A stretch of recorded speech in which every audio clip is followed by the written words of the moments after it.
फर्रुखाबाद में सुई गैस की अदम फराहमी पर खवातीन सड़कों पर निकल आईं। खवातीन ने हाथों में खाली बर्तन उठाकर हुकूमत के खिलाफ अनोखा एहतजाज किया।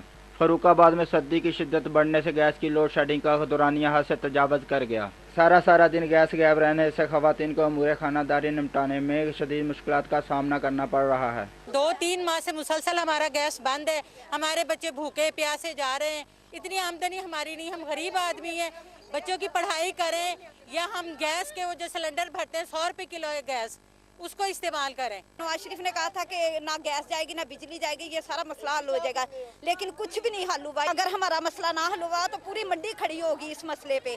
आप लोगों को चाहिए कि हमें गैस फराहम करें। अभी तक हमारे यहाँ पर गैस नहीं फराहम होती और जो है हम रोजाना स्कूल भूखे जाते हैं। गुज़श्ता 2 माह से गैस की अदम दस्तयाबी के बायस खवातीन LPG सिलेंडर पर खाना तैयार करने पर मजबूर हैं।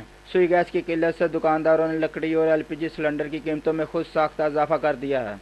मौजूदा सूरत के मुताबिक फर्रुखाबाद में सुई गैस का असूल ख्वाब बनता जा रहा है। फर्रुखाबाद में गैस बंदिश के तसलसल ने लोगों को ज़हनी अज़ियत में मुब्तला करके रख दिया है। कैमरा टीम के हमरा मोहम्मद शकील, पाक न्यूज़, फर्रुखाबाद।